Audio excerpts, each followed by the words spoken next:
નમસ્કાર વિદ્યાર્થીઓ, હું વિષય શિક્ષક સૌમેલ ભાવસાર દરેક વિદ્યાર્થીઓનું હૃદયપૂર્વક સ્વાગત કરી રહ્યો છું। આપણે શીખી રહ્યા છીએ ધોરણ 12 વિષય આંકડાશાસ્ત્ર પાઠ્યપુસ્તકનો ભાગ 1 પ્રકરણ 1 પ્રકરણનું નામ છે સૂચકાંક। આજે શીખવાની છે રીત નંબર 7। અત્યાર સુધી આગળના વિડીયોમાં આપણે એક પછી એક રીત નંબર 1 2 3 4 5 6 શીખી ગયા છીએ અને હવે આ વિડીયોમાં આપણે રીત નંબર 7 શીખવાની છે। રીત નંબર 7ના વિદ્યાર્થીઓ 2 વિડીયો બનાવ્યા છે। એમાં ટોટલ તમારે 4 દાખલા શીખવાના છે। પહેલા વિડીયોમાં 2 દાખલા અને પછીના વિડીયોમાં 2 દાખલા, એમ રીત નંબર 7ની અંદર ટોટલ 4 દાખલા। તો સમય ન બગાડતા સીધી સમજૂતી શરૂ કરું છું। રીતનું નામ આપેલું છે કુલ ખર્ચની રીતે સૂચકાંક શોધવાની રીત।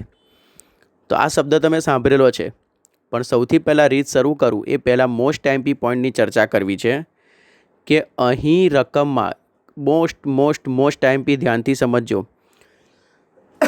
અહીં રકમમાં કુલ ખર્ચનું ખાનું નહીં હોય, જે આપણે રીત નંબર શીખ્યા હતા ને, રીત નંબર 6 અને બી યાદ કરી લેજો। વિડીયો જોવો હોય તો જોઈ લેજો એકવાર। રીત નંબર 6B એમાં 2 ખાના કુલ ખર્ચના આપેલા હોય, યાદ આવે રીત, અને 2 ખાના ભાવના અથવા 2 ખાના જથ્થાના હોય। એવી રીતે ટોટલ 4 ખાના આપેલા હોય। પણ અહીંયા આગળ શું લખેલું છે કે અહીં રકમમાં કુલ ખર્ચનું ખાનું નહીં હોય, પણ આ રીતનું નામ કુલ ખર્ચની રીત છે। ખબર પડશે વિદ્યાર્થીઓ? ક્લિયર થશે? શું બોલું છું? અહીં રકમમાં તમને કુલ ખર્ચનું ખાનું નહીં હોય, પણ આ રીતનું નામ છે કુલ ખર્ચની રીતે સૂચકાંક। બોલો, આટલું ક્લિયર થશે? ઓકે। શું લખ્યું છે કે અહીં રકમમાં તમારી પાસે ટોટલ 3 ખાના હશે। તમારી પાસે ટોટલ કેટલા ખાના હશે? 3 ખાના। એમાંથી 2 ખાના ફિક્સ છે। એક હશે P0નું, એક હશે P1નું। યાદ આવે ને? P0 એટલે આધાર વર્ષનો ભાવ અને P1 એટલે ચાલુ વર્ષનો ભાવ। તો આ 2 ખાનાની જોડે જે ત્રીજું ખાનું હશે, એ ત્રીજું ખાનું કાં તો Q0નું હશે કાં તો Q1નું હશે। આ થઈ રીતની તફાવત। શું બોલ્યો હું? 2 ખાના ફિક્સ છે, પણ જે ત્રીજું ખાનું છે એ કાં તો Q0નું હશે કાં તો Q1નું હશે। અને આને આધારે જ આપણે નક્કી કરીશું કે આપણે દાખલો કઈ રીતે ગણવાનો છે। બોલો, આટલું ક્લિયર થશે? ઓકે। તો જો શું લખ્યું છે કે જો રકમમાં આધાર વર્ષનો જથ્થો વપરાશ Q0 આપ્યો હોય તો કુલ ખર્ચનો સૂચકાંક કઈ રીતે શોધાય? લાસ્પિયરની રીતે શોધાય। એટલે કે એનો મતલબ તમને રકમમાં એક ખાનું P0નું હોય, બીજું ખાનું P1નું હોય અને એની જોડે જે ત્રીજું ખાનું હોય એ Q0નું હોય, તો દાખલો કઈ રીતે શોધાય? લાસ્પિયરની રીતે। આ જે વિડીયો છે ને પહેલો, એમાં આપણે 2 દાખલા જે શીખીશું એ 2 દાખલા એવા જ હશે કે જેમાં તમને રકમમાં Q0નું ખાનું આપ્યું હશે। થાય ક્લિયર? હા। અને એવી જ રીતે લાસ્પિયરનું સૂત્ર તો ખબર છે, 1000 નંબરવાળું, sigma P1 Q0 sigma P0 Q0 ગુણ્યા 100। અને જો રકમમાં તમને P0 Q0 ની જોડે Q1નું ખાનું આપ્યું હોય, ક્લિયર થશે આટલું? Q1 એટલે શું કહીશું? ચાલુ વર્ષનો જથ્થો નું ખાનું આપ્યું હોય તો કુલ ખર્ચનો સૂચકાંક પાસેની રીતે સીધાય। એટલે ટૂંકમાં આ દાખલાની અંદર તમારે અડધો જ દાખલો ગણવાનો છે। જે તમે લાસ્પિયર પાસેને ફિશર શીખ્યા હતા ને, એમાંથી કાં તો તમારે લાસ્પિયરનો દાખલો ગણવાનો કાં તો તમારે પાસેનો દાખલો ગણવાનો, પણ ક્યાંય IL કે IP લખવાનું નહીં। વિગતમાં શું લખવાનું? કુલ ખર્ચની રીતે સૂચકાંક। પણ શું બોલું છું? જો Q0નું ખાનું હોય તો લાસ્પિયર ગણવાનો, Q1નું ખાનું હોય તો પાસે ગણવાનો। એટલે જે રીત નંબર 7નો જે પહેલો વિડીયો છે એમાં જે આપણે 2 દાખલા શીખીએ છીએ, એ 2 દાખલા એવા શીખીશું કે જેમાં Q0નું ખાનું હશે। અને પછી આ જ રીત નંબર 7નો જે બીજો વિડીયો આવશે એમાં આપણે 2 દાખલા શીખીશું। એ 2 દાખલા એવા હશે કે જેમાં તમને બંને ખાના કેવા હોય? 2 ખાનું Q1નું આપ્યું હશે। બોલો, થશે ક્લિયર? તો હવે નીચે જોઈએ આગળના સ્ટેપ પર। શું લખ્યું છે અહીં? ખાનાની બધી જ ગણતરી રીત નંબર 6 મુજબ જ થાય, પણ 4ને બદલે તમારે કેટલા ખાના બનાવવા પડે? 2 જ ખાના બનાવવા પડે। આપણે ત્યાં 4 ખાના બનાવતા હતા ને, 1000 અને 1101 નંબરવાળા। બસ એવી રીતે તમારે અડધું જ બનાવવાનું। જો લાસ્પિયર ગણવાનો હોય તો 1000 વાળા 2 ખાના બનાવવાના, અને પાસે ગણવાનો હોય તો 1101 વાળા 2 ખાના બનાવવાના। ટૂંકમાં અડધો દાખલો થઈ ગયો। થશે ક્લિયર?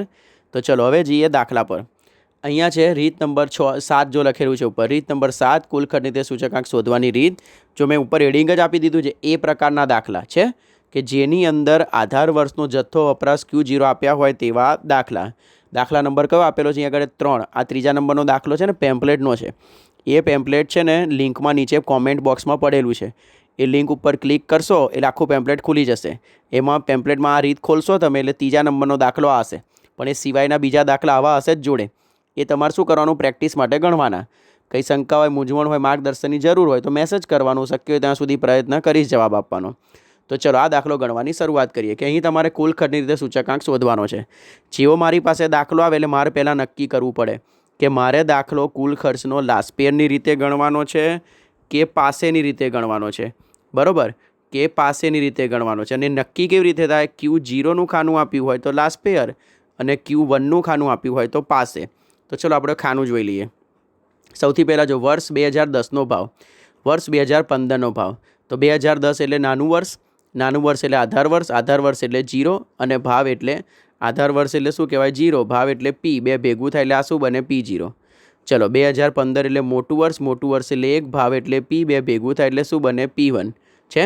અને 2010નો જથ્થો, 2010 એટલે નાનું વર્ષ, નાનું વર્ષ એટલે 0, જથ્થો એટલે Q. બે ભેગું થાય એટલે શું બને? Q0. અહીંયા તમને કયું ખાનું આપ્યું છે? Q0નું છે ને, આપણે શીખી જ રહ્યા છીએ. જો મેં લખ્યું છે IMP કરીને, અહીં રકમમાં આધાર વર્ષના જથ્થા Q0નું ખાનું આપેલું છે, માટે કુલ ખર્ચનો સૂચકાંક લાસ્ટ પેયર ILની રીતે શોધાશે. બોલો, થાય ક્લિયર? તો ચલો ઝડપથી ખાના જોઈ લઈએ. તો જો મેં 3 ખાના ઊભા ગોઠવી દીધા, વસ્તુની જોડે જોડે P0, P1 અને Q0. હવે લાસ્ટ પેયર ગણવાનું છે તો કયા 2 ખાનાની જરૂર પડે? 1000 તો 1000. તો જો મેં ખાનું બનાવી દીધું. સૌથી પહેલાં P1 અને Q0નો ગુણાકાર. તો આ P1 અને આ Q0. 14 × 8 112, 42 × 4 168, 80 × 4 320, 26 × 16 416, ટોટલ આવી 1016. છે ને, અડધો દાખલો થઈ ગયો પહેલાં કરતાં. પછી જો ખાનું કયું છે? P0 Q0. તો આ છે P0, આ છે Q0, એ બંનેનો ગુણાકાર. તો ચલો જોઈએ. 10 × 8 80, 30 × 4 120, 40 × 4 160, 20 × 16 320, ટોટલ કેટલું? 680. બરાબર. ચલો સૂત્ર મૂકી દીધું. જો લખ્યું છે ને અહીંયા કુલ ખર્ચનો સૂચકાંક, જો નીચે કૌંસમાં લખ્યું છે લાસ્ટ પેયરની રીતે ગણતરી કરતા, જો મેં ક્યાંય IL સંજ્ઞા વાપરી નથી, તો સિગ્મા P1 Q0 ભાગ્યા સિગ્મા P0 Q0 ગુણ્યા 100. સૂત્રમાં કિંમત મૂકી દીધી 1016 ભાગ્યા 680 ગુણ્યા 100 બરાબર 149.41. આ થયો તમારો દાખલાનો જવાબ. તો શું યાદ રાખવાનું? Q0નું ખાનું આપ્યું હોય તો કઈ રીત થાય? IL. ચલો થશે ક્લિયર. અને હવે આવો જ જોઈએ બીજો દાખલો કે રકમમાં Q0નું ખાનું આપેલું હોય. હવે પાછો પ્રોબ્લેમવાળો દાખલો આવ્યો. અહીંયા મેં દાખલો જાણી જોઈને એવો જ લીધો છે કે રકમમાં તમને એકમનું ખાનું આપેલું હોય. ચલો એકમનું ખાનું કામનું ક્યારે એ સમજી લઈએ કે જ્યારે એકમના ખાનાની અને જથ્થાના ખાનાની વિગતો કેવી હોય? જુદી જુદી હોય.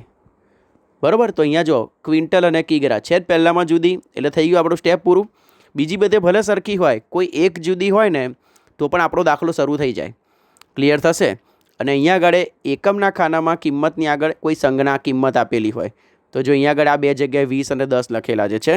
આ 2 વસ્તુ ખાસ જોઈ લેવાની. એકમનું ખાનું આપેલું હોય, વિગતો જુદી જુદી હોય, અને એકમના ખાનામાં જે આ ખાનું આપેલું એમાં કોઈ બી ખાનામાં આગળ આપણને શું આપેલી હોય? કિંમત આપેલી હોય. ચલો યાદ કરી લઈએ. પહેલાં કઈ રીત આવશે? આ રીત નંબર 6C, કે જ્યારે એકમનું ખાનું આપ્યું હોય ત્યારે. યાદ કરે છે સ્ટેપ?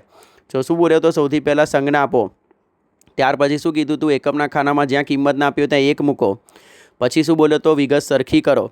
પછી શું બોલ્યો તો? P0 અને P1ના ખાનાને એકમની કિંમત વડે ભાગી નાખો. યાદ આવે? બસ એ સ્ટેપ અહીંયા ફોલો કરવા પડશે. ચલો સૌથી પહેલાં સંજ્ઞા તો એકદમ સિમ્પલ જઈએ, જેને ના આવડે એના માટે પણ. તો જથ્થો એટલે Q. 2018 અને 2019 નાનું વર્ષ એટલે 0, એટલે આ ખાનું કયું બન્યું? Q0. ચલો જેવું Q0 દેખાય એટલે મારા મગજમાં ક્લિક થઈ ગઈ કે મારે દાખલો કઈ રીતે ગણવાનો છે? Last payer. લાસ્ટ પેયર ગણવા માટે મારે કેટલા બીજા 2 ખાના પડશે? 2. P1 Q0 અને P0 Q0. ચલો ભાવ એટલે P. 2018 નાનું વર્ષ એટલે P0. આ 1, આ થશે P0 અને આ P1. ચલો પહેલાં ખાનાનું કામ ક્લિયર થઈ ગયું. તો જો મેં સંજ્ઞા મૂકી દીધી અહીંયા આગળ Q0 P0 P1. પછીનું મારું સ્ટેપ શું હોય? અહીંયા આગળ જ્યાં કિંમત નથી ત્યાં મારે કેટલા મૂકવાના? 1 મૂકી દેવાના. તો જો આ સ્ટેપ પતી ગયું. 1 ક્વિન્ટલ 1 ડઝન 1 મીટર. ચલો પહેલું સ્ટેપ સંજ્ઞા આપો. અપાઈ ગઈ. આ સંજ્ઞા આપવાનું કામ પતી ગયું. હવે બીજું સ્ટેપ વિગત સરખી કરો. ચલો અહીંયા શું છે ક્વિન્ટલ, અહીંયા શું છે કિગ્રા. વિગત સરખી કરવાની. હવે અહીંયા તો 2 ખાના જ, આગળ તો 3 આવતા હતા ને, તો 3 આવતા હતા ત્યારે હું શું બોલતો હતો, જે એક વિગત જુદી હોય ને બાકીના 2ના સ્વરૂપમાં ફેરવવાની.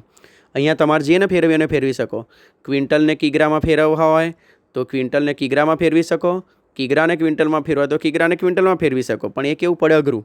ચાલો આપણી પાસે 3 નિયમ છે. 1 ક્વિન્ટલ બરાબર કેટલા કિગ્રા? 100 કિગ્રા. એટલે હું અહીંયા 1 ક્વિન્ટલ લખું કે 100 કિગ્રા લખું, બંનેનો મતલબ કેવો થાય? એક જ. તો જો મેં અહીંયા લખી કાઢ્યું 1 ક્વિન્ટલ ચેકીને કેટલા લખ્યા? 100 કિગ્રા. તો થઈ ગયું કિગ્રા કિગ્રા સરખું. આવડે ને? ઓકે. ચલો એના પછી કિગ્રા કિગ્રા છે સરખું બીમાં? છે ને? આ કિગ્રા સરખું. લીટર લીટર સરખું. ડઝન અને નંગ આવ્યું. હવે ચલો કાં તો આ નંગને ડઝનમાં ફેરવો, કાં તો ડઝનને નંગમાં ફેરવો.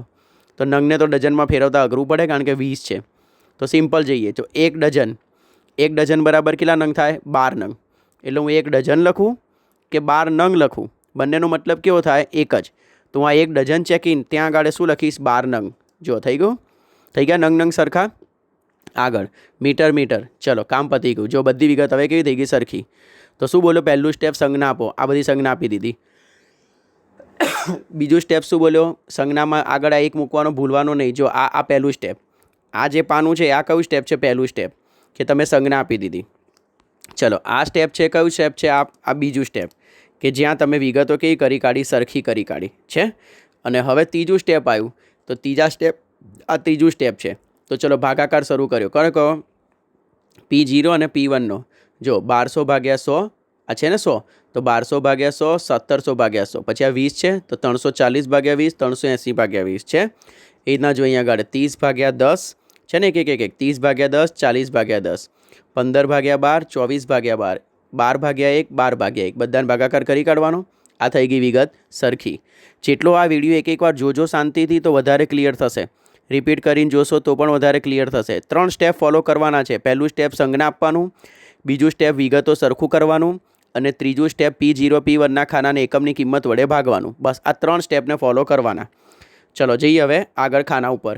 તો જો લખ્યું છે અહીં રકમમાં આધાર વર્ષના જથ્થા Q0નું ખાનું આપેલું છે, માટે કુલ ખર્ચનો સૂચકાંક લાસ્પેર ILની રીતે શોધાશે.